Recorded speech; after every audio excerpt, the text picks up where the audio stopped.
and spice routes and the spice trade and the global spice history into that space. So there's ideas, and what these games, sort of the Age of Empires games, these are extremely popular for reconstructing depictions of medieval environments, as they're called. And there's one way in which you can think about spice in this space, and using spice both for in terms of its trade routes and trade connections, links to medicinal purposes and medicinal traditions across regions. And I would suggest there's the big interest, global interest in spice histories is a kind of interesting platform to think about how this might enter into the gaming industry. And in that respect, and that does again require some creative thinking.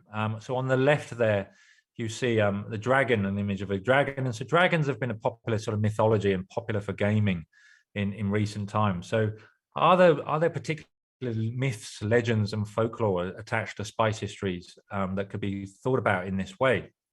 And I give the example of the cinnamon bird on the right, which some of you may or may not be familiar with, which is a folklore that was created by the Arabs to ward off Europeans in search for spices.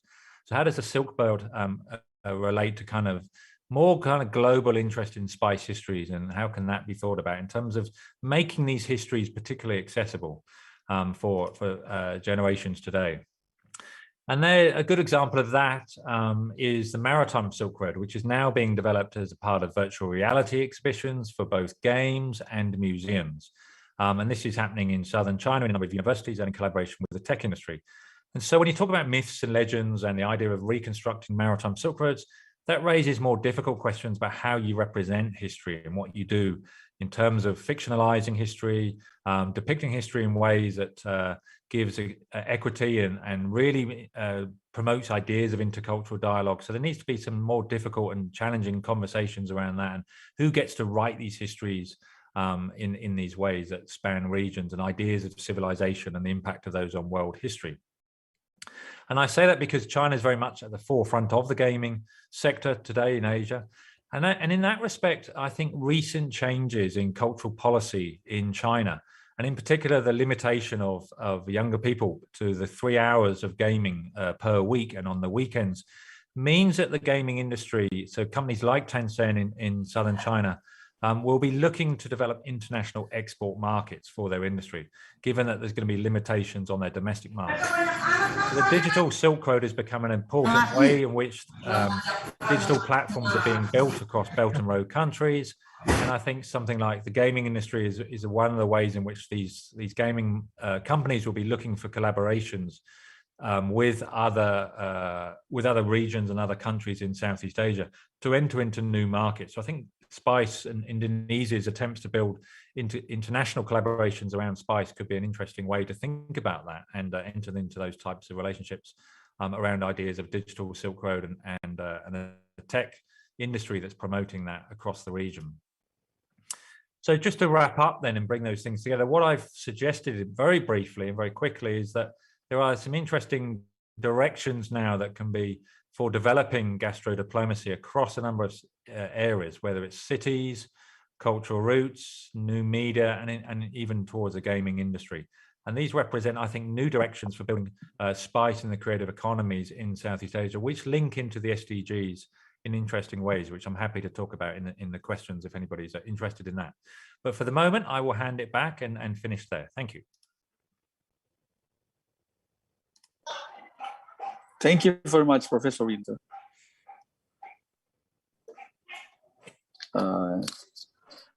You still have 5 minutes, actually. It's really? only yes. 15 okay. minutes. Well, I'm if good. you want to add something. No, I'm happy to hand on. We can do it questions if you like. That's fine. Okay, good. That's a great presentation. Thank you so much. Now we are moving to our second presenter, Professor Johannes Widodo. Are you here? Yeah, okay. Okay, one of our colleagues from the Department of Architecture.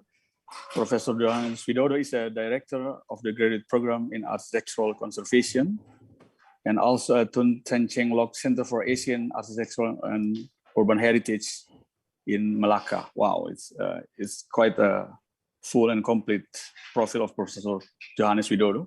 But we will see what's happening in the developing culture of creativity, innovation, and livelihood creation So for Professor Johannes Widodo, you have 15 to 20 minutes to tell and explain to us. All right, so I'll try as fast as I can, but thanks to Tim, my old friends, my good friends, to start with the introductions, very important introductions about the culture of consumption, about new media, creative economy, and so on. But my presentation will focus more on the ethical and moral positions in terms of our relationship with environments and social economic.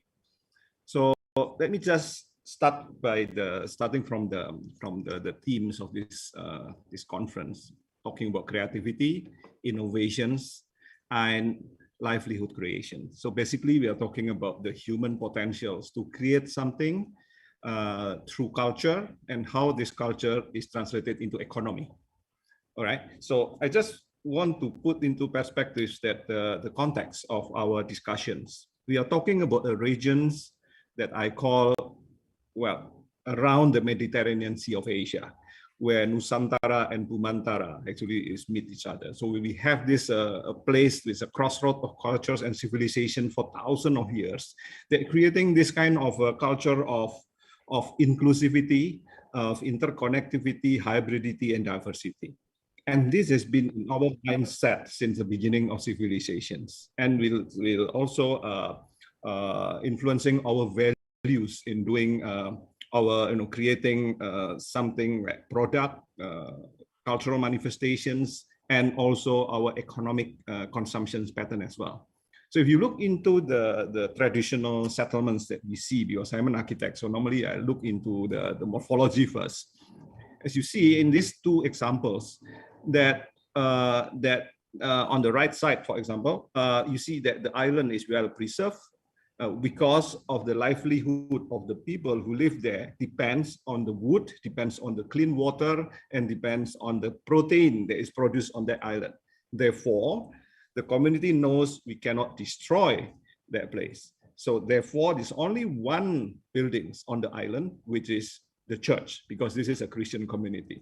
On the left side, you see the center of the settlement of this fisherman village, and of course of Kalimantan is a mosque.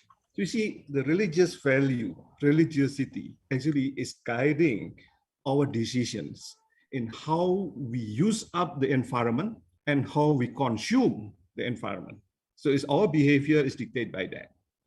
And as you know, our links and corridors and networks in the Nusantaran world has been going on since 7,000 years ago. It's very old one. And also because of the monsoon, because of the trade winds, it brings people together, but also at the same time creating this kind of exchange. So the creative mind, the productions of culture is also because of this contact with others. We are not living in isolations. Well, even the so-called the catamaran, for example, is a Tamil word because the Indians, because they are depleted of natural resources in India, especially the forest deforestations. They look for trees in Kalimantan and in Sumatra. So they follow the wind in Sumatra and then cut the trees in Sumatra, tied two logs together, put sail on it, and then let the monsoon push the logs back to southern India. And this method is called ketum malam, and this has become the word catamaran. So you can see all this so-called the creative culture. And also looking into the catalyst, human as a catalyst. Jayavarman II, the founder of the Angkor Empire, came from Shailendra in Jawa. And there is a link between, say, like Borobudur Temple, the know-how, the techniques with Angkor. Because of this catalyst, the architects from Jawa went to Angkor and built that one. It's not just to Angkor, but also the Sompur Mahavihara in Bengal by Dhamapala is also influenced from Jawa. So it's not just Indonesia is Indianized by the Indian culture, but Jawa is also Javanized the mainland Southeast Asia. And because of this culture, that sometimes we miss the point that connectivity is very important. and even going on into the Silk Road, Ceramic Road, Tea Road, Spice Road during the Zheng He and Ming Dynasty period. As you can see, this also brings a lot of influences, but especially the formations of the hybrid cosmopolitan culture and urbanism. Take a look, for example, like in Palembang, in Pulau Kemarau on the left, in the Palembang city, the Matsu Temple is the Matsu Temple with a wudu for the Muslim to pray to the Muslim navigator who are buried inside the temple. And you cannot serve pork in this temple and in the Chinese temple. Why? Because of this culture of respect. And the locations of the 10 Hulu, for example, in Palembang, of the Chinese settlement and the Arab settlement or Yemeni settlement is side by side. It is also the case in Malacca and also in different coastal cities in Southeast Asia. If you look into Pulau Kemarau, you see this hybrid practice about the folk tale about Tan Bun An met with Siti Fatimah, and it's like a Romeo and Juliet story. And then they died, and then it's become like a local folklore. It's still celebrated until today. So it means that this is not just about the uniqueness of place. It's not just about branding, but branding that come out for the diversity and authenticity of the place and the people. And even the food, like Pempek Palembang, if you read into all this variation, is very creative. And even the new additional fusions types of Pempek is still is continue until today. And even the way they cook is also developing all the time. If you look into the history of Pempek, of course, it starts from Chinese immigrants, and then they found some local commodities or local leftover from the fish, and then they mix together. So you have this mix of the Chinese culinary culture with the local culinary culture, and then they produce a uniquely local. So it's become like native. We say this Pempek Palembang is from Palembang, but what Palembang is not purely Palembang, is formed by so many differences and come out with this creative culture. And even the so-called the Delft ceramic in Holland actually is related to the Arita Yaki ceramic in Nagasaki. And Nagasaki is the catalyst is the VOC, the Dutch East Indian Company. And this VOC recruited the Ronin, the masterless samurai in Kyushu, in Dezima. And they are recruited to kill, to murder people in Buru, in Banda Neira, for this monopoly of spices. And if you look into a museum belong to Des Alwi, you can see all this is depicted in the very, very interesting painting that the Dutch actually using this Japanese, but I'm not talking about this historical incidents, but I'm talking about that the Dutch, the VOC, use the Arita Yaki, the blue China ceramics from Arita village near Nagasaki, in Batavia, and also finally also in different location in the colonies. But then, because the Dutch feel that this is too expensive, they asked the craftsmen in Delft, in Holland, to produce a copy or similar things. So Delft ceramic was born because of this interrelationship. And of course, this continues until today. But my point is in the second part of my is where is we stand now? Are we looking into materiality? Are we looking into commodities or commodified culture? Repackage it, brand it, and then reproduce it as in the creative economy. And then it's become like to push the consumptions into the world so we can get more money from there. So this is likely what is going on in Indonesia and different countries right now. We are branding to create 10 super destinations in Indonesia as tourism branding. We build infrastructure until UNESCO send the warnings. We have problems with Subak, we have problems with Borobudur, we have problems with Lawrence and we have problems with the forest in Sumatra. And we have problems with almost of the tourist destinations because we start from infrastructure, because we start from tourism, and we start from creative economy to catch up with the economic development. So my proposal actually is trying to look into the context. If we really want to preserve what we have from the past generations to the next generations, we should start from culture and a community. And then from this, our wealth, culture and community and natural resources, we should create social and economic welfare. And then infrastructure is to facilitate this development of social economic welfare. Therefore, we need to develop a social sustainable development. So one thing that we think we should achieve is not the branding, it's not the selling, it's not to get tourism money. But number one that we need to achieve actually is cultural resilience. So this cultural resilience, which is also related to the diversity, to the creativity and so on, is for the sake of social economic justice. So it's not for developers, it's not for tourism industries, it's not for foreigners or visitors, but it's for the local community. So therefore, whenever we want to develop a tourism industry, it has to be tourism, sustainable tourism. So this is three components of sustainable tourism: people, planet, and profit. Three of them have to come together to be sustainable. So it's not just for the sake of profit, but it's also for the sake of people and for the sake of the planet. So if the planet is depleted of resources because we exploit it, we sell it, we destroy it, then there will be no profit, the people will suffer.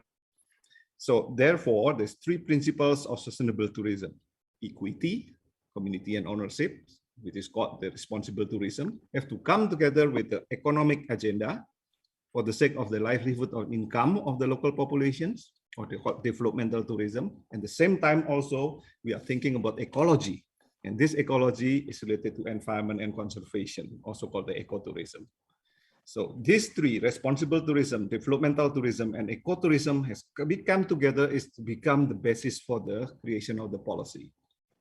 And if we relate that directly to 17 UN, 17 SDG, let me just look one by one. So whatever we develop regarding our creative industry or creative product for tourism, first, number one, we have to aim into no poverty by job creations. And this job creation is for the local and empowering the less favored groups, especially the youth and the women, not for the developers, not for the investors.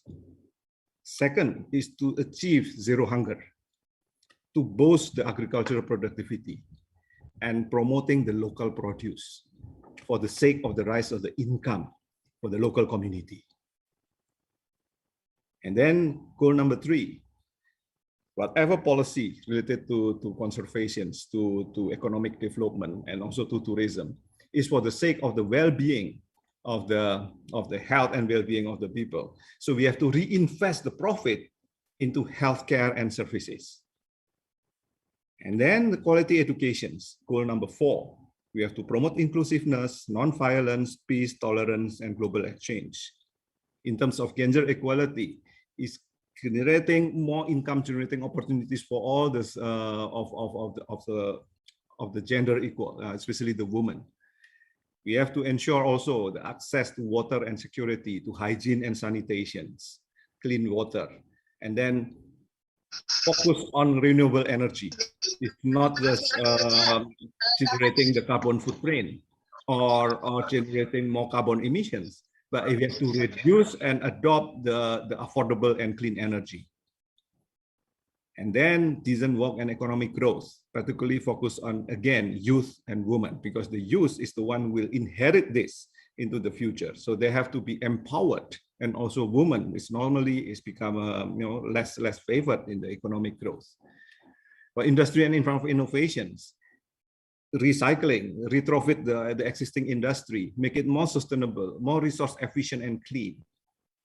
It means to attract tourists and other sources of foreign investment. This is the way to go. And then to reduce the inequalities by through engagement of local population, all key stakeholders, through urban renewal, rural development. So the community become happy, the community become prosper in their place of origin. It's not displaced.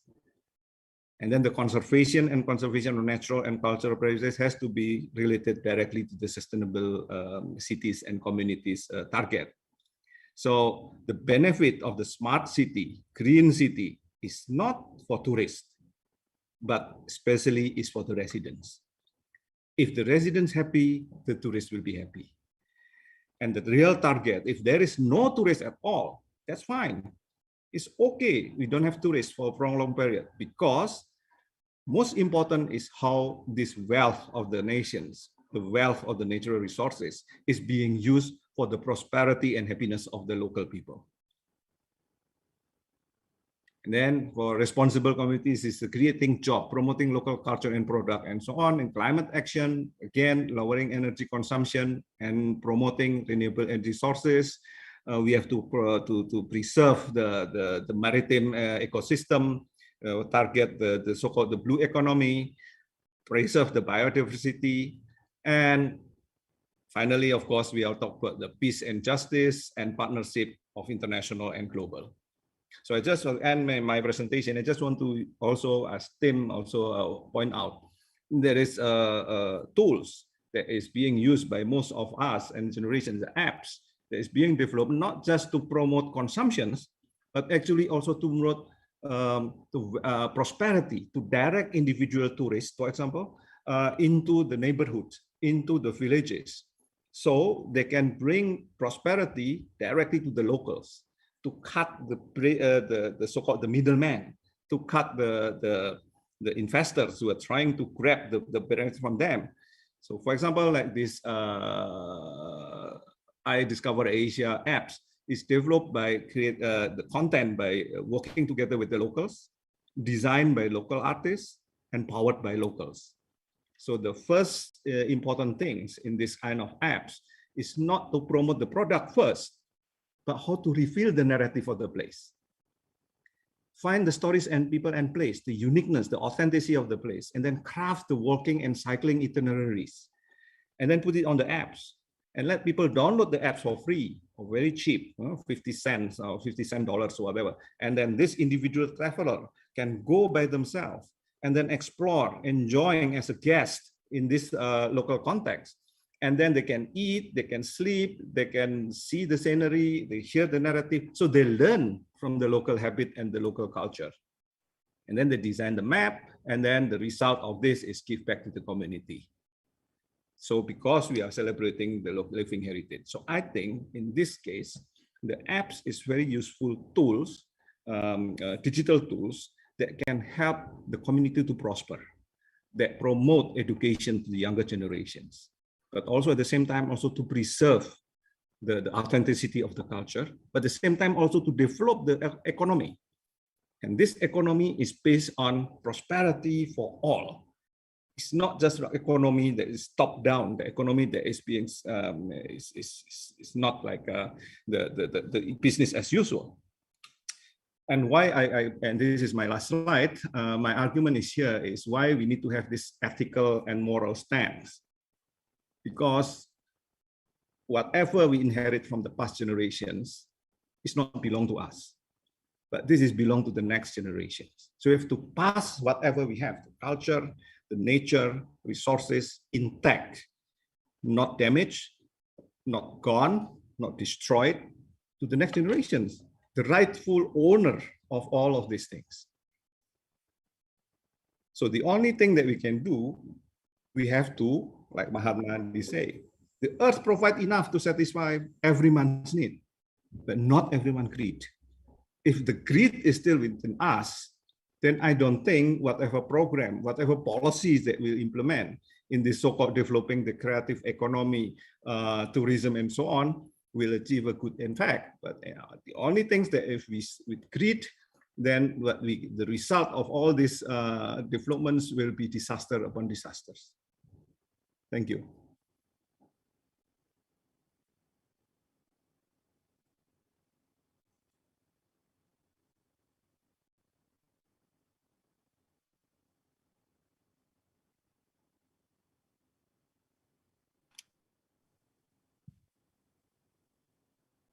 I think the moderator has technical issues, I suppose.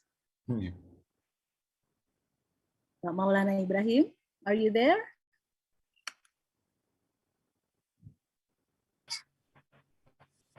You are still muted, I think. Pak Maulana? We cannot hear you.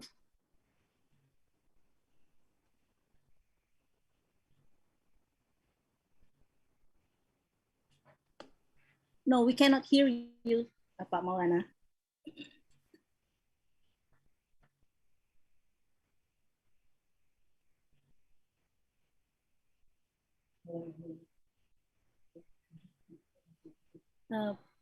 Okay, Pak Maulana, we still cannot hear you, but meanwhile, I will continue to Dr. Lumenta to proceed with his presentation. Yes, can you hear me? Yes.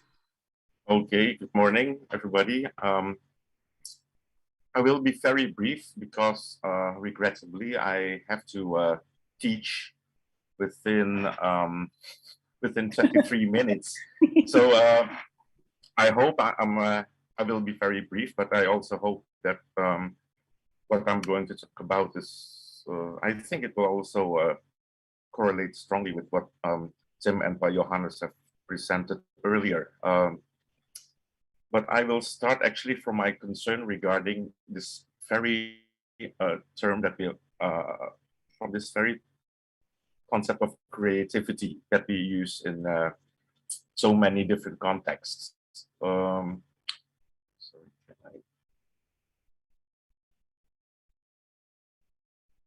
and maybe what I'm going to present is less of an argument, but maybe some points for reflexivity afterwards. So the title of my presentation is Creating as Correspondence. But of course, I will start from how creativity has been framed as a trope among policymakers, educators, and also the general public. We hear a lot about creative cities, creative industries, creative thinking, and even among educators, there have been so many tropes regarding right-brain education, lateral thinking. But however, there has been less talk about actually how the creative process actually occurs. And I'd like to actually, I'd like to borrow actually the concept of correspondence from one anthropologist, Tim Ingold, when he talks actually about the interrelationship between the process of creating or making with actually the real existing world. And when we talk about the real existing world, it's not only fellow humans, but also when we talk about the web of life, we talk about the ecology, we talk about materials, we talk about the biotic and abiotic world. And I think that this is actually how creativity has been much framed in, I think, in the mainstream way of thinking, also among policymakers, educators. So I think we have a very hylomorphic way of looking at the creative process, which is also a consequence in how we think usually about nature and culture as two separate things, or within a relationship, dichotomy relationship. We are accustomed, this is quoting Tim Ingold, we are accustomed to think of making as a project. This is to start with an idea in mind of what we want to achieve and with the supply of the raw material needed to achieve it. And it is to finish at the moment when the material has taken on the intended form. So this is basically how we have been thinking about the creative process in a very anthropocentric way. Whereas many artists, anthropologists have already actually realized that the process of creation or making is actually a process of growth that does not happen in a vacuum. This is to place the maker from the outset as a participant in amongst the world of very active materials. And hence, the maker's ambitions in this understanding are altogether more humble than those implied by the hylomorphic model. So actually, this is just for an example. When we talk about materials, for example, when we look how a guitar is created, it's not any wood that can be extracted for the creation of a good guitar, but it has to be a hardwood that has been, for example, that has grown for 50 or 100 years before it is actually ideal to create guitar. And then it has to be dried for 25 to 50 years. That is in order to actually to let the water seep out from the wood and to make the wood more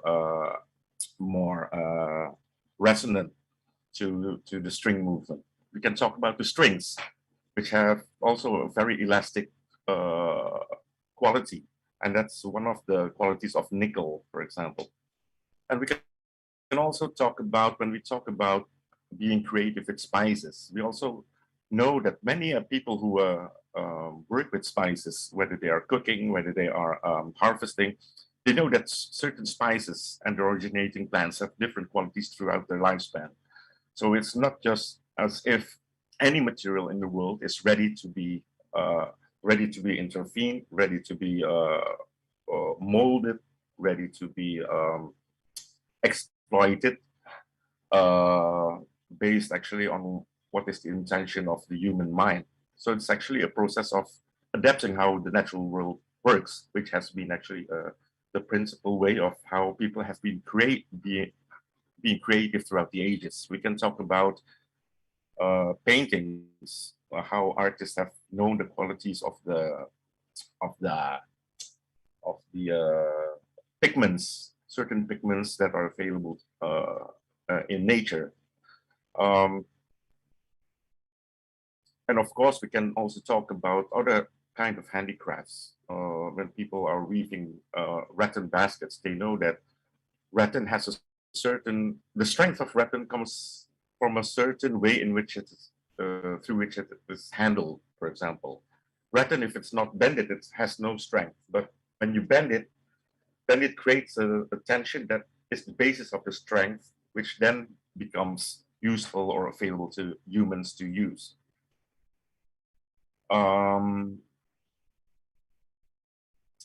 So we can see that much of when we talk about handicrafts or tools that humans have been making throughout history, it is really based on actually how certain artists or craftsmen have learned actually the qualities of the materials that they are working with. And thus, quoting again from Tim Ingold, making is a process of correspondence. So it's not the imposition of preconceived form on raw material substance by the human mind, but it's a drawing out or bringing forth of potentials immanent in the world of becoming. And when we extend this concept of correspondence, we can actually apply it to how we define or frame what we call collaboration between people, between artists, between craftsmen. And I think Johannes has already touched upon how creativity is born out from human contact throughout the ages. So correspondence is also a way of looking at how people actually learn from each other, how they actually adjust to each other's minds, qualities, intentions, etc. And this brings me to maybe three main points of reflection when we talk about intercultural understanding. From this, we may conclude that culture and creativity should be understood in holistic terms beyond our anthropocentric mode of thinking. So it's not just enough when governments just provide infrastructure, provide funding, or just to expect that creativity can be taught through cognitive education. Artists and craftsmen have known this for ages.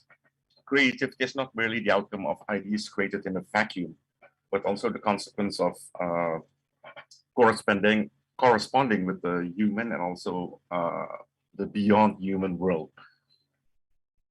And I think also that cross-cultural collaboration and correspondence, when we think of it, is state really actually the best institution to actually to be responsible for this. or is it maybe better that the formulation should be left to the artist and community rather than the state? When we talk about cultural diplomacy, there's a basic contradiction in the term, for example, because diplomacy is not actually based on mutual understanding to reach actually a level of solidarity, but diplomacy is very self-centered, whereas culture is always based actually on this process of corresponding and understanding and creating solidarity, creating new ideas together. And next is also when we talk about cultural industries, or when the state talks about cultural industries, is it still considered as a commodity when we talk about culture, or is it actually a public good? And also when we talk about how the state operates and works in the culture industry, or when the state talks about supporting culture, we all know that the basic method of the state is actually result-oriented policies. But is this actually the most ideal form of way of stimulating creativity?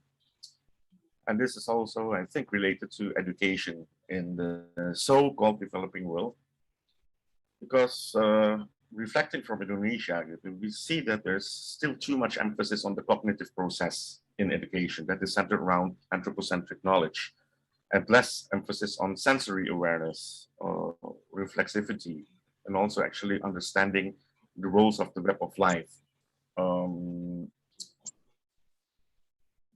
And also maybe the last, I think that's related to education, is the very contradiction when in intercultural understanding, we all know that collaboration would be the spirit to achieve that. But of course, children are also at the same time actually educated to be competitive. Although we have a lot of talk about collaborative learning methods in schools, but basically they're daily faced with this ideology of competition. So how do we actually resolve this contradiction in our education system? So these are basically very simple points, but I also like to reflect also what was very interesting, what also Tim pointed out. It was the contradiction when we talk about, for example, like food culture or spices, when it's tied to nation state branding. This is also one form that I was also criticizing actually in my second point. When the state talks about culture, it talks about nation building, it talks about branding, it talks about being competitive, it talks about culture as property, for example. So I think these are points actually to be reflected upon, especially in countries like us in Indonesia, where actually we are facing actually still the force of nation building, when in fact actually the world has to come together to face actually the common problems in the future, like climate change, like inequality, etc. So I think I will stop here. Thank you very much for listening, and I hope I still can follow the discussion, because I have to teach around 10 past 11. Thank you very much.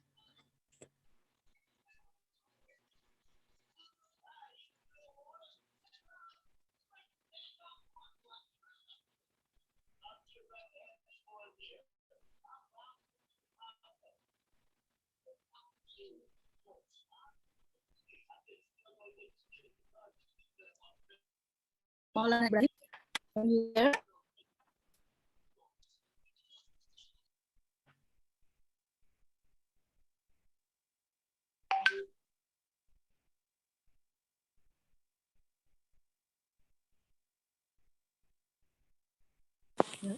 Yes. Check. Yes. Can you hear my voice? Yes. Yeah. Thank you so much. And I'm very sorry for this internet problems here in our archipelago. It's a main basic problem here when we're talking about social, culture, and connectivity, we cannot forget about the technology itself. And now it's happening now. We are connected with each other, but sometimes the technology makes some things to fix it. So it's a great presentation from all the speakers here, Professor Tim, Professor Johannes Widodo, and Professor Dave Lumenta, about culture, creativity, innovation, livelihood creation. And it's a good point of paradigm and criticize from Professor Johannes Widodo about tourism and our daily life, about our prosperity. And also, I think it's a critique for our government too. It's not to focus only for the infrastructure itself, but how we connect the culture and the social life as a main resilience for our better life. And Professor Dave Lumenta also pointed about that too, in a good way of how anthropology see all these phenomena in this changing world. Now we are moved to our second session.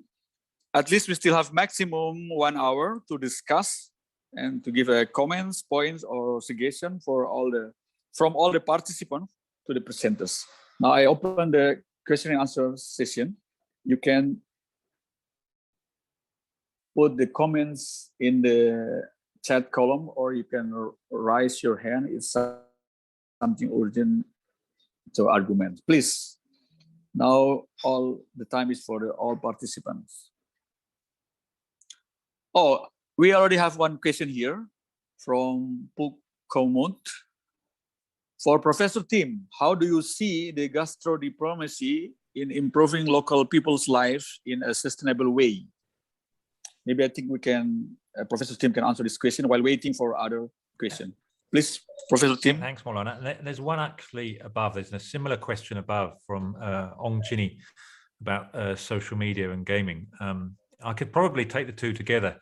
And yes, please. I obviously gave a sort of more positive, these are spaces of opportunity talk. And I think the two presentations that followed really gave an excellent counter to that and a more kind of critical, sustained discussion of the implications of where this industry is going or where this sector might go in terms of linking heritage to tradition, heritage and traditional cultural forms to new creative industries, etc. And I think there were two excellent presentations that did that. And just so I think particularly for in responding to Puk's question about the role of sustainable development, which is what Johannes raised as well, and then linking it to Dave's comments around the extraction and profit making that comes from heritage and culture. So there was the moment at which UNESCO started identifying intangible cultural heritage as an infrastructure of policy globally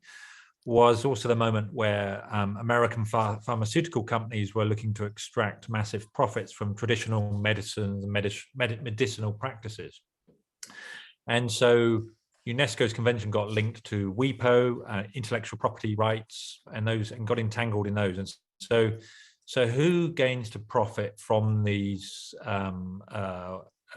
cultural practices and cultural forms that circulate in everyday life, but then enter kind of new forms of wealth accumulation and capital intensive industries? And so whether it's gaming or social media, that raises really important questions. So who owns the property when these bloggers are making vast profits off YouTube? Is it Google that should be making the profit? Is it the food bloggers? How does the money get back into the communities as Johannes is identifying? So these are kind of really complicated issues. And of course, as David most importantly says, what's the role of the state in this? So my thought then is to answer that question of how do you make these kind of more sustainable, to use that word, whatever that might mean, interventions. Where does cultural policy intervene? Does it engage with states? Does it engage with the new kind of creative economy innovators? These are kind of difficult questions that can't be answered in a simple session of a conference, or let alone one conference. But these are really important questions. Who's making money out of these? What are the forces that are driving this, that mean that massive wealth accumulation happens at its centers? And whether that's the Chinese gaming company that makes money off these. And also to answer Chini's question about the issue of what are the challenges in using social media and gaming. I'll put on a chat panel I'll do it shortly, but there's a couple of games that Charlotte, who's also on this discussion, has highlighted of two new games that link to the Silk Road and Spice Road, and they're games that were developed in the recent years. And these raise interesting issues and questions about who gets to represent these histories and cultures in different ways. And typically that's been, in the case of the Spice Route game, that's been a Spanish gaming company. And this takes us back to kind of Orientalist colonial representations that kind of you wouldn't get away with in many sort of cultural forms now. And I'll just send a link to this on the chat panel. And so, yeah, this, and if there it is, there's a link. And these represent very, very cliched ways of representing Asia and Southeast Asia. So this comes up again as like, I mean, of course, this speaks to consumption. Who's this cultural form being produced for, and in what types is it being consumed, and why does that reproduce kind of representations of culture that ultimately should be kind of like disappearing in all sorts of ways from popular culture. So yeah, social media reproduces stereotypes, reproduces forms of kind of racist approaches around different cultures. So as much as it produces intercultural dialogue, it closes down that intercultural dialogue at the same time. So again, yeah, I think these are challenging questions that that new digital economies and digital cultural forms are producing, and take us back as much as they take us forward. Okay. Thank you, Professor Tim, for the answer. And how about the gastronomy thing? Do you have any good example about gastro diplomacy? Well, I'd just say that, I mean, again, as Dave said, it's like the co-opting of the state in that, and the ways in which gastro diplomacy and cultural diplomacy is often driven by states. And so what does that mean for the types of issues? And when I'm talking about extraction of wealth, and Johannes rightfully identifies that this is about extraction of the environment as and the capitalization of the environment as a kind of a resource that we can use today. So a lot of what we're talking about in this conference raises difficult questions about that, and that was a good observation. So gastro diplomacy doesn't want to talk about these, and so we might think about gastro diplomacy as a policy versus as an academic area. And as an academic area, it needs to be much more critical, as opposed to the ways in which governments want to use it to promote branding, national image, all of those types of things, and obviously city to city kind of forms of cooperation that I mentioned. But as an academic, it's a discussion. It's worth remembering that needs to be a kind of much more critical kind of a reflective discussion of where those policies are taking us, as the other two speakers identified. I think that's something to Tim's point. I think we continue this, is quite interesting. We have this, we are able to identify these three corporate in order to extract the wealth, to promote, to brand, whatever. Well, this community is not empowered, and they just have to follow because it's victimized. So become objects, not subject. So I think if you're talking about this, the policy, tourism or whatever, creative industry, whatever, it has to start from this empowerment of the local community, the right owner of the culture, the right owner of the natural resources, not the two, because the corporate is just care about consuming all these things and cashing out. The state is supposed to be neutral, but sometimes it's very difficult for the state to be neutral because they want to sell the wealth, the national wealth, for the sake of whatever, the KPI, whatever, of these ministries. So therefore, no, I have to be blunt here. If we really want to care of this so national resources in the future, then we have to really empower the local community through educations, to educate them, to make them fall in love again with their own culture, to be proud of their own country, want to defend it from these hands from above. And I think the digital media, whatever industry. And my point in my presentation actually is directed towards this community, which is now is endangered by these two things on the top. I think this is very important because when we talk about heritage, it has been much entangled within the debate of what has been called as cultural appropriation. But we know that much of this debate is also, for example, people who advocate for the prevention of cultural appropriation. They also, what we can observe is that it's recently also much entangled within identitarian politics. And we see also the state, the role of the state has been in many instances promoting actually the idea of culture as a property.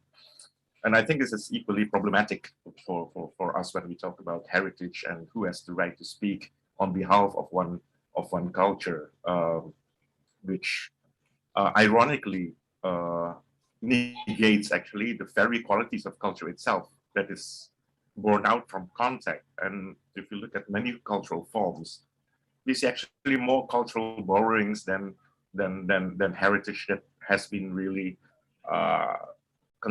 that you can actually define as being original or endemic only to one geographic place. So I think this is an important issue as well when we talk about heritage, how it's been very much entangled into politics. Thank you. Yeah, I think what we really need is the ethical governance and talking about inheritance, not heritage, but inheritance and managed by the so-called ethical governance. I would say that it'd be okay. No, sorry. I would say it'd be quite interesting to for Negeri Rempah to think about really pushing this spice as a public good and how that shapes discussion and debate. And if you really emphasized that, how does that change the game?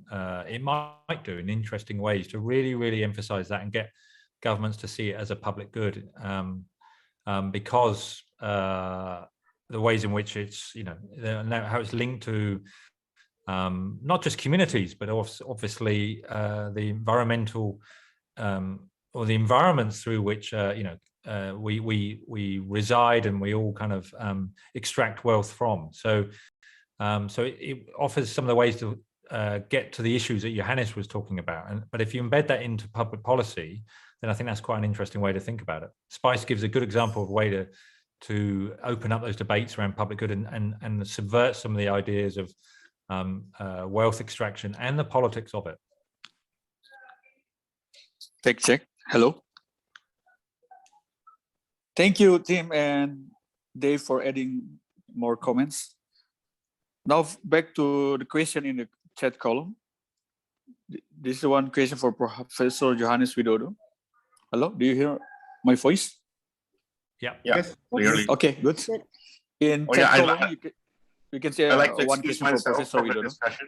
I'm sorry, I have to excuse myself. I have to teach. But I will monitor if there's any questions coming up in the chat. Please, Professor. Yes, please. Thank you, Maulana. Do your time.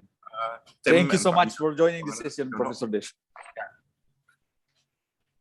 Thank you so much. Now we're back to the question in chat column. There's one question for Professor Johannes Widodo. Do you see promise and hope in a more local people or culture and community-based system in Indonesia's heritage? It's about promise and hope. Thanks, Ginny. Well, we often meet in Macau, and I hope I can meet you again later. But I think talking about COVID, about these big disruptions, in terms of conservations and in terms of our conscience, COVID is good because there's no tourist. And it's a time to refocus and to reflect what's next, because this is not the end of the pandemic. There will be a new pandemic and so on. And there's a lot of even buildings will be empty, because even in the so-called new normal, maybe only 50% people return to the workplace, and the consumption pattern is changed, the economic pattern is changed. Now we are dependent a lot on this on the deliveries, not going to the shopping mall anymore. So jalur rempah Indonesia.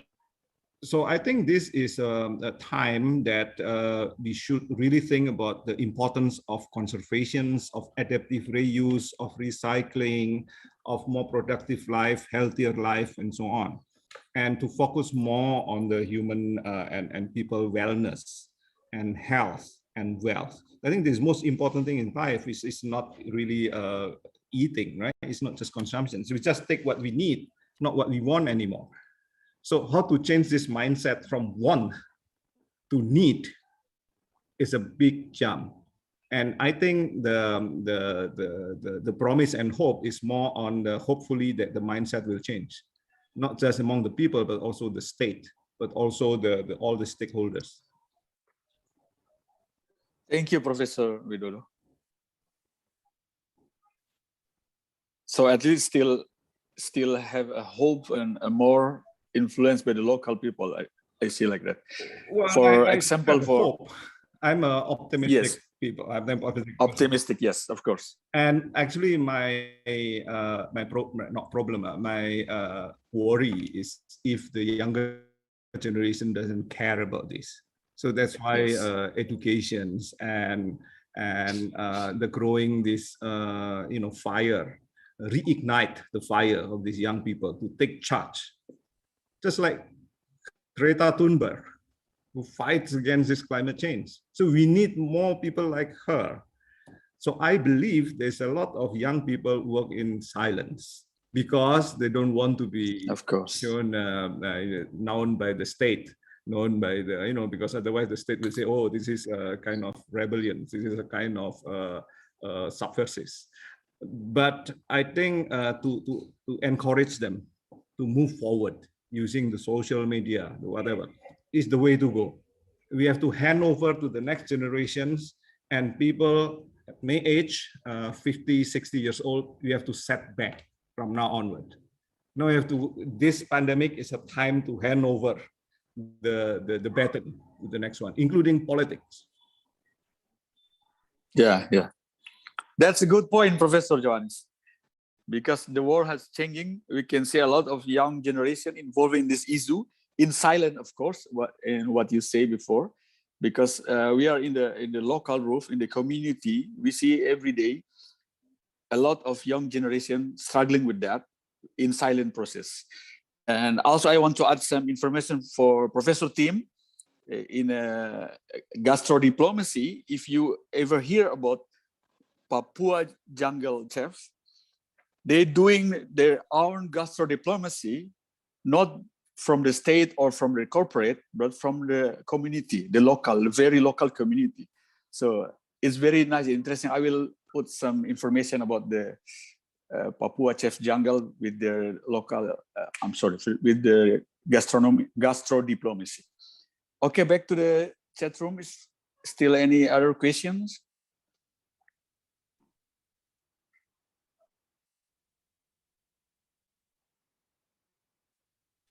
I'd like to. Please. Yes, am I on? Ibu Rati from Yayasan Negeri Rempah, please.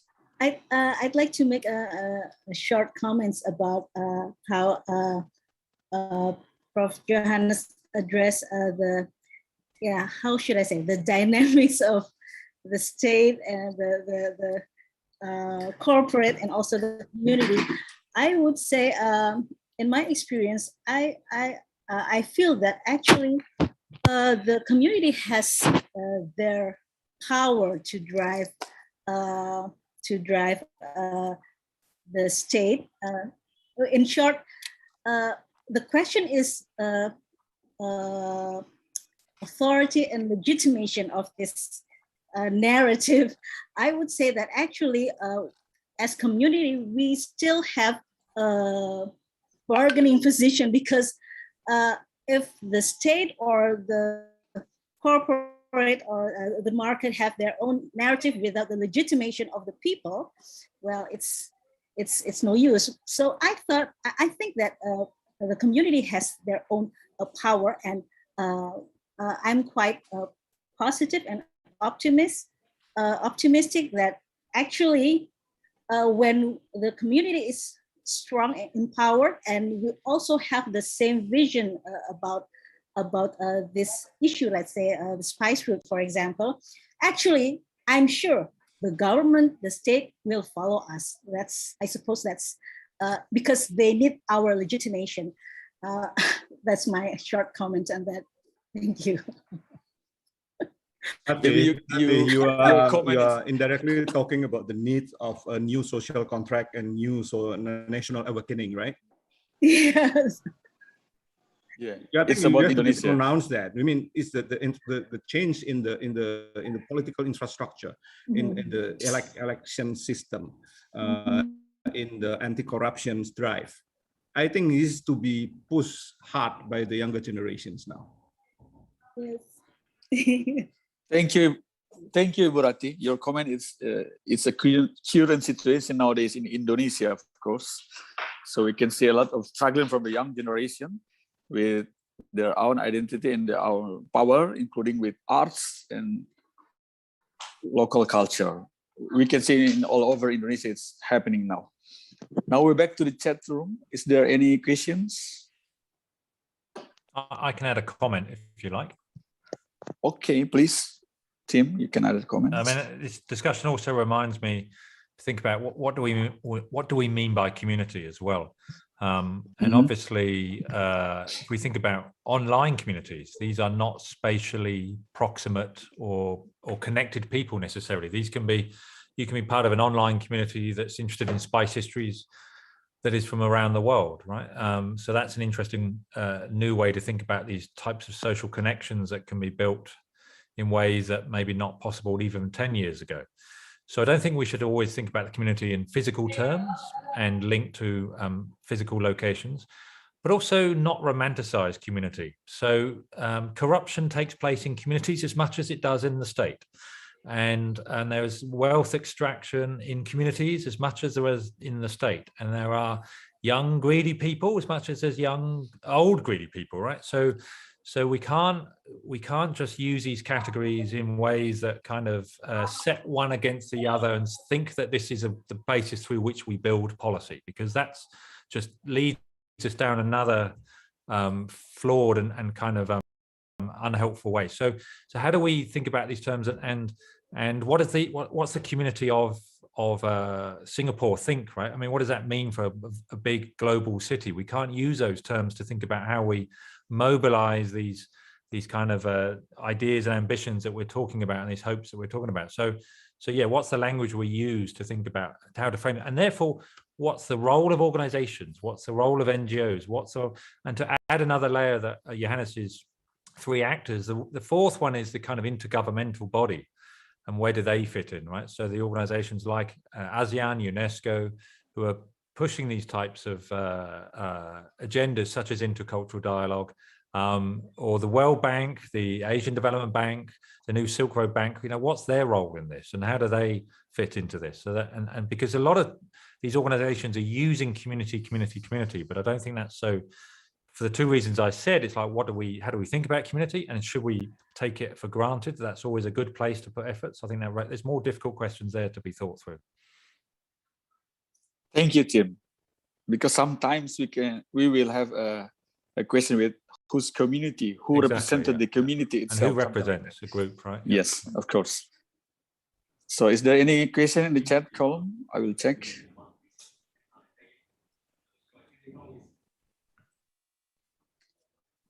Or some participants want to add something? You can raise your hand or write in the chat column.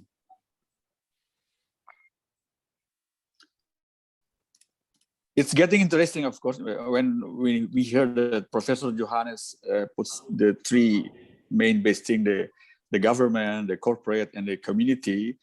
I actually want to ask you, Professor Johannes, where is the position of the academic or the universities? Is there still behind all of that, or straightforward in the academic is very unique because we are supposed to be neutral, but of course this academic is not neutral as well. But what I want to add into a Tim comment just now, I think the most important is to form the so-called strategic alliance of all stakeholders. So it's not a community against the state. It's not bottom up against the top down. But this is really how to build the so-called the middle platform. The things that, you know, Indonesia have this musyawarah and mufakat, and there is a kind of deliberations that everyone is involved to find a win-win solutions. And this is a very traditional way of making decisions in the different contexts, like in West Kalimantan, in Minangkabau, in different regions, talking together, sit together in a round table or on the floor, or in terms of, you know, like symposium, sarasehan, conversations, I think is the way to go. So I think the terms like it's not really bringing these three together, but if you ask about the academic, we have the capacity and we have the possibility to do that, because we have three Indonesia, so everywhere in international. It's not just teaching, but also research, and the third is service. So teaching, research, and service. This is the tools of the academia actually to balance and to create this strategic alliance and conversations of all stakeholders. Thank you, Professor Johannes. Do you see any good example that's happened around the world for this situation, sitting together and talking about some problems? Well, there are some. Is there any good example? Lecturers, individuals are doing this, right? So you combine your teaching, you combine your research with the service. So I can name some individuals, but well, you know, like among your friends, even yourself maybe start thinking about this, and then the so-called the loosening up the boundaries through Merdeka Belajar, through Campus Merdeka, through RPR, the recognitions of the past experience. All this initiative by the later by the Minister of Education, the later one, it gives us a lot of possibilities actually. Yeah, that's a good point. Is there any? I will check in the chat room again. Is there any questioning? I have one more question. Is that okay? Okay, please, Ibu Rati. Or comments? Yes, or now is the question, please. The questions. I have a question for both Prof. Widodo and Prof. Winter. What do you think about well, this let's for example the spice route narrative? I think it's quite challenging when everybody's celebrating the narrative and they have creativity to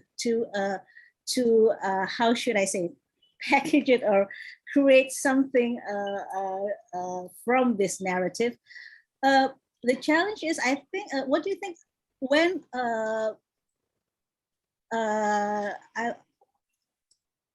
the knowledge may be different in each community, let's say. I mean, there is different level of knowledge, I suppose, from the government and the community, although we are talking the same narrative. So what are the implications, do you think, when everybody's constructing this narrative and to build a creative, how should I say, product or innovation out of it? And this narrative has become cumulative. And what are the implications? Because I'm sure there must be maybe it needs more research, obviously, and how to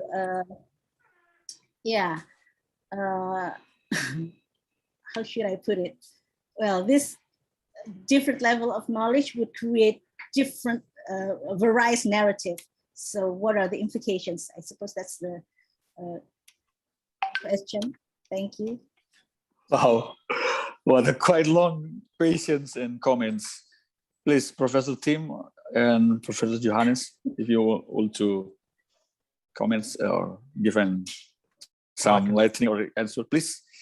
I can give you some thoughts on that. I think Kuma, that's a really interesting point, and I would say there's a real strong parallel there with the Silk Road, which is a narrative of connectivity and a trade and cultural exchange across Eurasia, and with the idea of a maritime Silk Road, it's across the the seas and oceans of Southeast Asia and East Asia, and across the Indian Ocean and up to the Mediterranean. So that's also, you've used a good word there, narrative, and these are narratives of history. And so one of the ways in which I've thought about the Silk Road is a sort of geocultural narrative. So, and it's a geocultural imaginary that crosses continents, cultures, regions, and oceans and seas.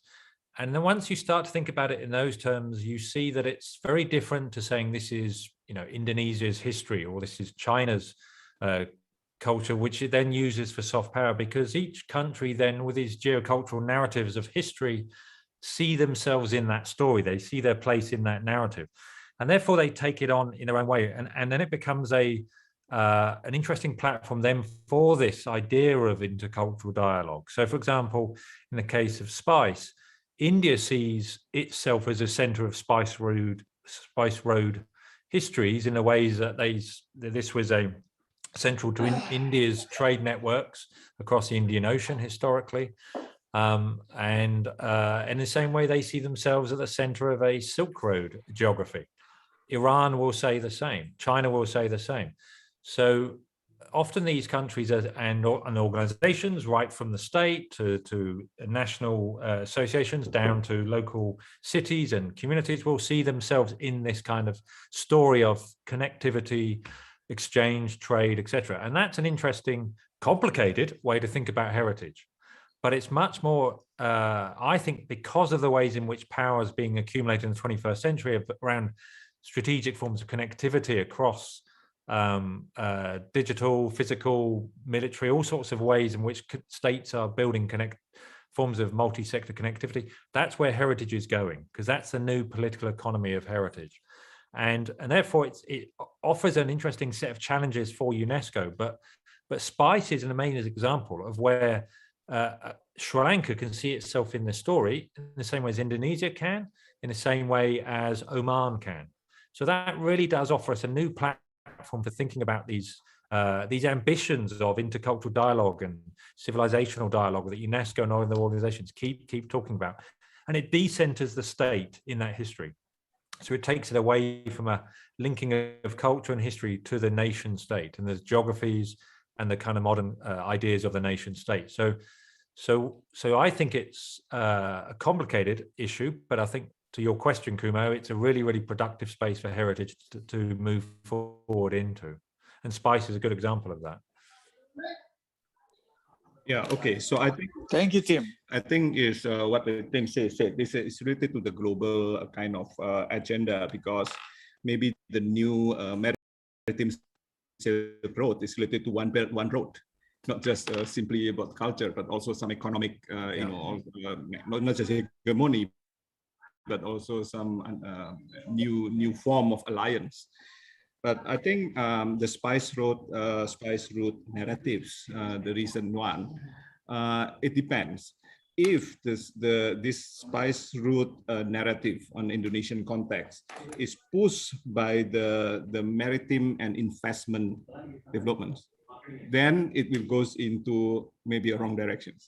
It will goes into tourism and excessive infrastructure, and the result will be maybe disastrous for the environment, because it's just for selling, it's just for making money. But if the Spice Routes narrative was put under the community and culture development, and it's become part of education and welfare, then it will become a bigger, very interesting narrative globally that potentially can help us to reconnect with the global, global sphere by inserting the active role of Indonesia. That this is not like one belt, one road. This is really focused on another types of trade, which is very Nusantaran type, like the 7,000, 6,000 years ago. So we are trying to explore the possibility of Indonesia actually to return to those the great times of the maritime trades. And this is not kind of models that is represented by One Belt, One Road, but it's another models of interconnectivity in the Mediterranean Sea of Asia. So that's why we have to be very careful which one that we have to put these narratives under culture and community development coordination, or under investment and tourism. But I don't see those so separate. I can see those. Well, the Indonesian context is very, well, it's not supposed to be, but who is the locomotive? Who should lead in the front? Now, Indonesia is likely led by the infrastructure developments and economic and investment, not culture. Yeah, but most Asian governments have ministries of culture and tourism as either very closely linked or they're one and the same ministry. And I think there's good reasons for that, because a lot of Asian countries have overstepped industrialization to go to post-industrial economies, and that's brought many countries very, very productive wealth and development and moved people out of poverty. And COVID has revealed that, I think. So as I was speaking to someone in Cambodia yesterday saying the devastating impact COVID has had on Siem Reap and the collapse of the tourism industries and the loss of these kind of social forms of resilience and cohesion that tourism generated for a city like that. And there's been, all sorts of environmental consequences and negative consequences of tourism over the last 20 years. But it's certainly tourism is a reality that we need to kind of work with now and see that is part of the cultural economies of many Asian countries. So what do we do with that, right? So it's a set of challenges. I don't think setting culture against tourism is in the end, it's once borders reopen, we'll be back into that kind of international mobility again, right? So that's going to be the reality we're living with. And that's why we need to push into sustainable tourism concept. Yeah, indeed, yeah. Professor Johannes Widodo, your argument and paradigm mostly based on Indonesian case or something happened in Malaysia or Singapore or another Southeast Asia country. Please, can you give your comments? Well, it's everywhere. Well, you cannot talk about Singapore because Singapore is a small country. It's just a red dot here. So of course, everything depends on tourism. So we don't have resources. But I'm talking about Indonesia, the one of number 4 in the world, right, in terms of population and wealth, and the history, the long history, 1,000 years ago, it's been there. But of course, now our focus is really towards our own internal focus. It's not really looking outward. So it's to help Indonesia actually to go into this more positive diplomacy.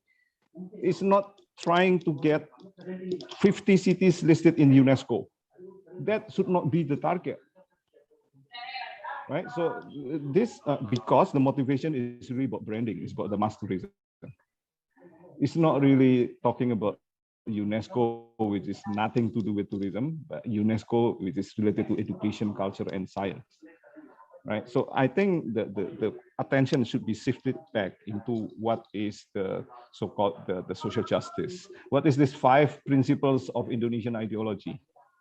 The Pancasila.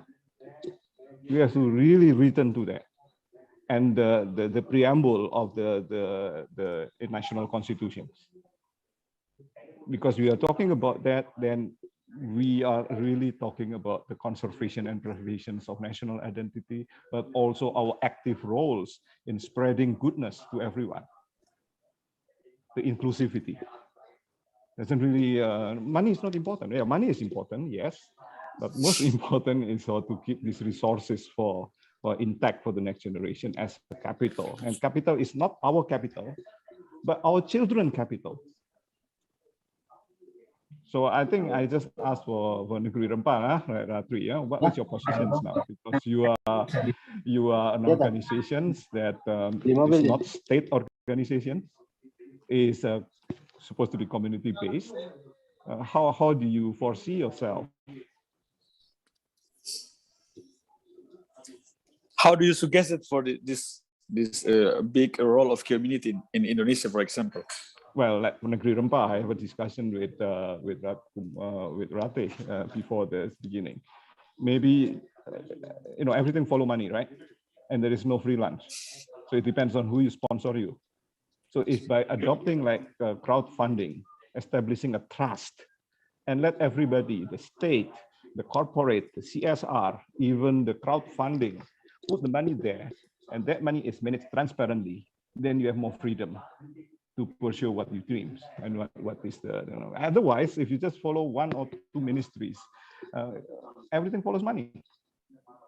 So I think the challenge really with the Negeri Rempah from now onward is how you position yourself.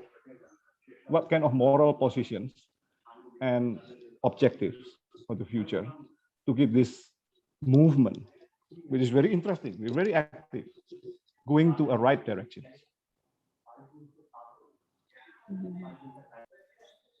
Thank you. Good Professor. comments and suggestions, Professor Johannes Widodo. I hope Ibu Rati will think more and more again. There's a lot of comments. We agree with Professor Widodo in chat comments, but we cannot find any new questions. Is there any new questions related to this issue of these sessions? Please.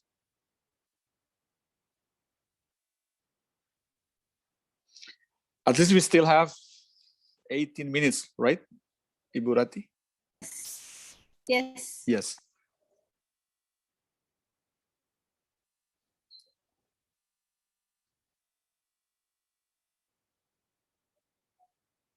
Can I ask a question? If there's any questions.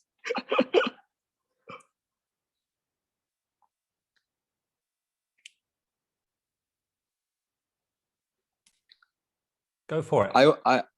Okay. I will ask to Professor Tim as a researcher Johannes. in Australia. Oh, Johannes. No, I want to see the perspective from the Australian, because you are our closest neighbor, of course. Only just. How do you see Australia Indonesia doesn't want to be. Yeah. Australia is closer to UK and US now. Yeah, exactly. Yeah. Don't even talk about it. So embarrassing. How do I mean in the academic way, how do you see the rise and develop of this country, for example, in Southeast Asia, how they put a special minister for culture and special minister for tourism. It cannot be debate between culture and tourism, but in fact, it's happened everywhere in Asia, especially in Southeast Asia. How do you think about it? Culture and tourism. Yeah. I mean, that has been a background of my sort of work for a couple of decades in terms of those forces and how do we reconcile those forces in different contexts and what are the forces driving that relationship, which is part of what we're talking about here. And I think COVID has also raised some interesting issues and revealed some of the different ways in which the politics of borders plays out. So Australia's closed its borders, and there's a lot of people that are happy with that, and politicians are benefiting from that. I'm in Western Australia, and its borders are closed with the rest of the country, let alone internationally. And it may be that the borders internally will, and certainly externally, will be closed for more than 2.5 years by the end of this pandemic, and that is shaping things in quite a disturbing way. So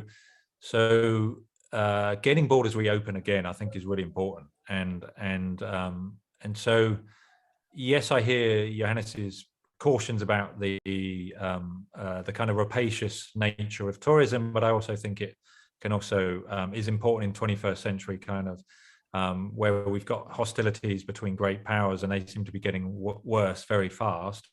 And this kind of strange Anglo-white alliance between the UK, Australia, and the US, which is just so embarrassing and so pathetic that that Southeast Asia kind of now sits in an interestingly complicated political space between China, India, and this Anglo alliance. So how does Southeast Asia respond politically? Is an interesting question, and I think having dialogue and trust between countries is important, and that means opening borders. These the part of the Belt and Road Initiative is people-to-people connectivities, and that's always talked about just as soft power and kind of gets ignored in the analysis of Belt and Road. But I think in the end, is far more important than often is given credit. So heritage and tourism sound sort of trivial, and they sound a little bit linked to just localized issues, but they actually can be part of bigger kind of where international affairs are going today. And I think COVID has raised the stress lines of closing borders, both within countries and certainly across countries, and how that's building xenophobic nationalisms, distrust of others, and anything that promotes those types of links and connectivities and those values of cosmopolitanism that Johannes has talked about is important today.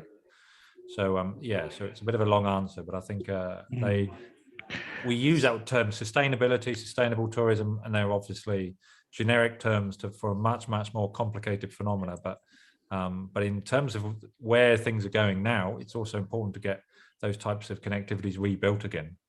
And the best connectivity for us actually is food, right? And entertainment, having fun, right? Yeah. So Universal Studio just opened in Beijing, and it's full of Chinese. They don't care about this tension with America, right? Because they're enjoying this. Also in Hong Kong, a new amusement park. But I think in this time of tensions, food diplomacy is something like food court, that you have all these dishes from all over the world. It's not just in Singapore, but also in Jakarta, but also maybe in Sydney, in Melbourne, in Beijing. So we know each other from these things. It's become like a very important, the food diplomacy. Well, the cultural diplomacy, like last time, we learned from history, right? When the Asia actually was being hostile to Japan, and Japan, because in the 70s or 80s, there's a lot of riots in Jakarta, in different cities against Japanese economy. But through OSIN, movie, drama, it was spread all over Southeast Asia. The image of Japanese as an economic animal changed overnight, because we see OSIN is a representation of Japanese. So we have this even K-pop, J-pop. All these are very powerful tools actually in order to achieve this kind of we forget about these differences, but we united in the similarities, the love of entertainment and food. And spice, of course, can be related to this, because spice is not just about spice, but this is also about fun and enjoyment. Okay, and it's because of the pandemic too. We actually separate in physical, in distance, but we are more connected in virtual or online like this. So the idea that Professor Johannes spread, the paradigm, the criticism, is more spread widely all over the world, because we are still getting closer and powerful connected with the online that Tim mentioned about the online community or online society, like that, right? Well, it's not to endorse a certain company or whatever, but I can buy gudeg from Jogja, pempek from Palembang, kopi aroma from Bandung through Shopee, right? Because this the international trade platform that I can buy certain commodities, fresh commodities from Indonesia, from Malaysia, directly to Singapore within the 5 days, even less. By promoting this kind of a digital economy, to promote this cross-border trading through online shopping, that's one possibility, right? It's not just necessary to fly there and eat the food, but before we can fly to Palembang, before we can fly to Jogja, I can enjoy the fresh pempek or fresh gudeg here in Singapore. Yeah, and you can order directly the fresh clove and nutmeg syrup from the Maluku Island if you can want to try. And only $1 because of this cost, situation, right? It's mostly free, right? Yeah. That's a good point in the food or gastro diplomacy. Okay, we still have 10 minutes. Is there any other last question or comments from the participants? I have another lecture or talk to give in Sydney in exactly 10 minutes as well. So if I could have a 5-minute break, that would also be good. Oh, we can stop it before 10 minutes. Okay, sounds good. Because because I already just finished my lecture at 12 in Ternate time. Yeah, this is a. So I joined this session after my lecture since this morning. Everybody's multitasking on Zoom. Yeah, multitasking on this, and this is we can see as an opportunity to getting stronger, to make each other getting stronger with the paradigm and fact that happened. That Professor Johannes tell the story about it. But the interesting about Zoom and these kind of virtual networking is, does it help build new networks, or does it just retain the existing ones that people built on their physical networks they knew in pre-COVID, right? Okay. So that's an interesting question. How do you bring new people into these forums? Because I think what often actually, Tim, it's go on. Yeah, actually, Tim, I'm sorry. It's connected to the last question from Fitri Ayunisa. If the knowledge should be implemented through our education system, where to start, elementary or higher level? Reflecting to my peer of younger one, youngers don't inform well about spices, seasoning spices in their daily meals. Also during his experience in his college life, for example, his college subject does not provide like anthropology of food or any else related to the issue. How do you think about this, Tim? And we'll follow by Professor Johannes, please. Johannes, you go first this time.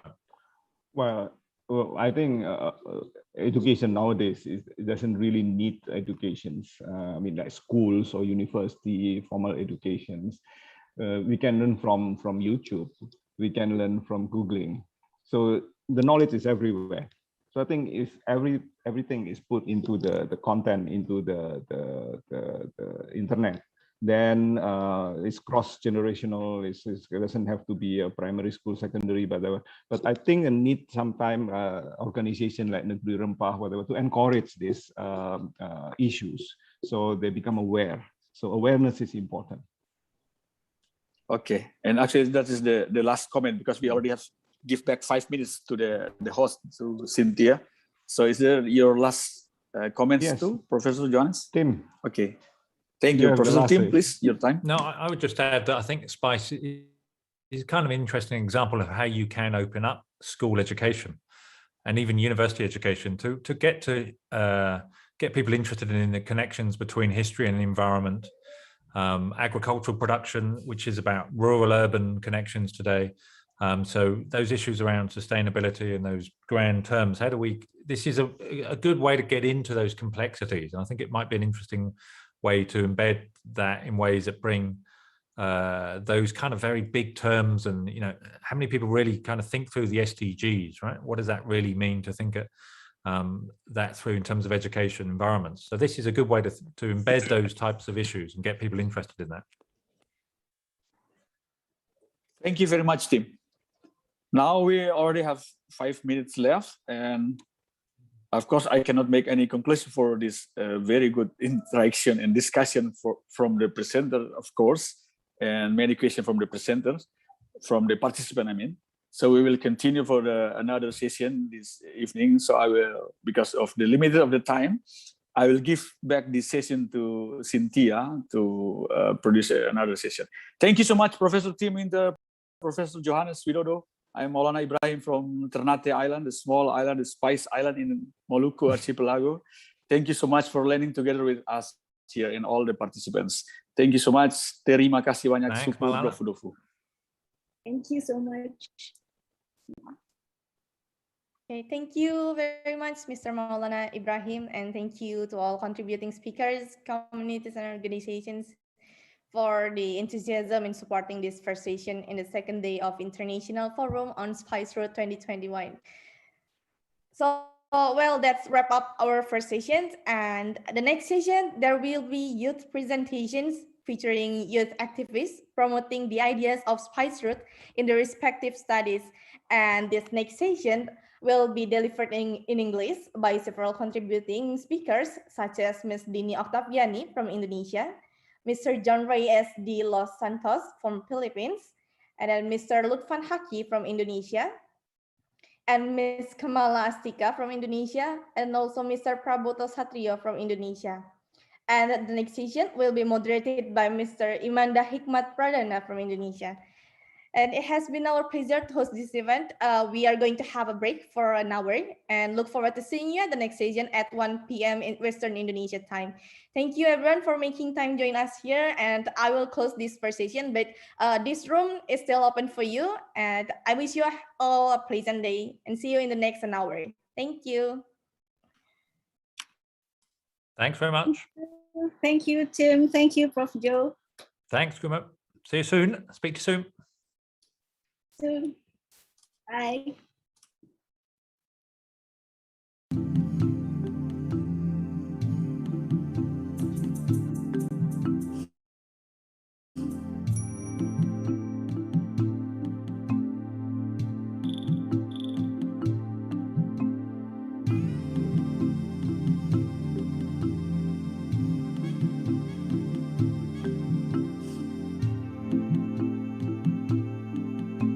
Recording stopped.